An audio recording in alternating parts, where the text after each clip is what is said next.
চন্দ্রযান-3 পর ফের হাসিল বড় সাফল্য। পুষ্পক এর মাধ্যমে অসাধ্য সাধন ইসরোর। গত বছর চাঁদের পৃষ্ঠে চন্দ্রযান-3 এর সফল অবতরণের মাধ্যমে ইতিহাস তৈরি করে ইসরো, যেই ঘটনা অবাক করে দিয়েছিল সমগ্র বিশ্বকে।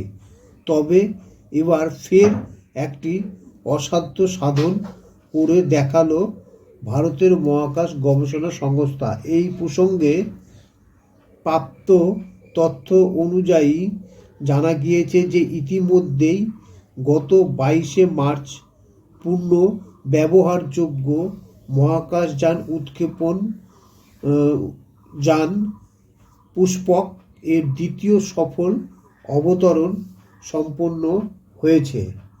প্রসঙ্গত উল্লেখ্য যে ইসরোর এই নয়া মহাকাশযান উৎক্ষেপণ যানের নাম রাখা হয়েছে রামায়ণে উল্লেখিত পুষ্পক রথের নাম অনুসারে।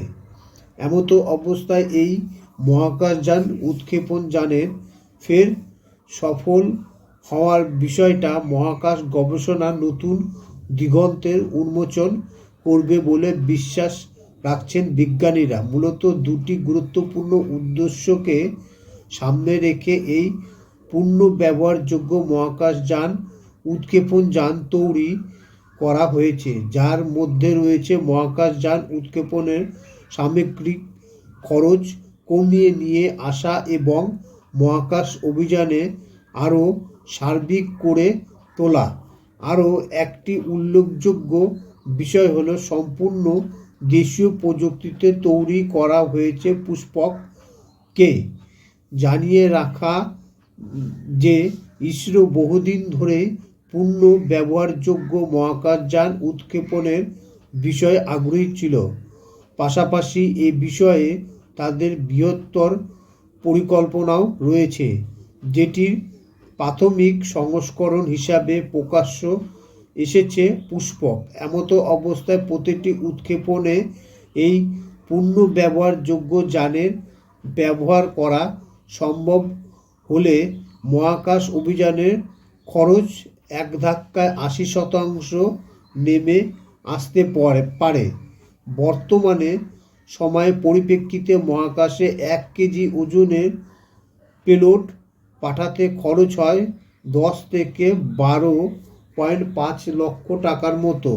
এদিকে ইসরোর লক্ষ্য হলো প্রতি কেজি পেলোড পাঠানোর এই খরচকে 40 থেকে 80 হাজার নামিয়ে আনা। এক্ষেত্রে 2 ধাপে এই খরচ হ্রাস সম্পন্ন হবে। প্রথমত, পূর্ণ ব্যবহারযোগ্য উৎক্ষেপণ যানের ব্যবহার এবং আরও কার্যকারী প্রোপালশন প্রযুক্তির ব্যবহার, যার মধ্যে অন্যতম হলো এয়ার ব্রেথিং রকেট। এটির মাধ্যমে পৃথিবী থেকে অক্সিজেন বয়ে না গিয়ে সরাসরি বায়ুমণ্ডল থেকে অক্সিজেন গ্রহণ করে মহাকাশে পাড়ি দেবে পুষ্পক। এদিকে মহাকাশ অভিযানের ক্ষেত্রে আরও একটি জটিল বিষয় হলো কোনো যানকে পৃথিবীতে ফিরিয়ে আনা, কিন্তু পুষ্পকের মাধ্যমে সেই বিষয়টিকেও সম্পন্ন করেছে ইসরো। বায়ুমণ্ডলে ফের প্রবেশের ক্ষেত্রে যাতে প্রচণ্ড তাপমাত্রা পুষ্পকের কোনো ক্ষতি না হয় সেই জন্য রয়েছে প্রয়োজনীয় ব্যবস্থা। উল্লেখ্য যে 2016 সালের মে মাসে পরীক্ষার সময়ে পুষ্পক উড়েছিল 65 কিলোমিটার উঁচুতে। এরপর সেটা ফের তীব্র গতিতে পুনরায় বায়ুমণ্ডলে প্রবেশ করতে সক্ষম হয়। মূলত পুষ্পক একেবারে গ্লাইডারের মতো নির্ধারিত রানওয়েতে নেমে আসতে সক্ষম হবে। সবথেকে উল্লেখযোগ্য বিষয় হলো স্বয়ংক্রিয়ভাবে এই অবতরণ নিয়ন্ত্রিত হবে বলে জানা গিয়েছে।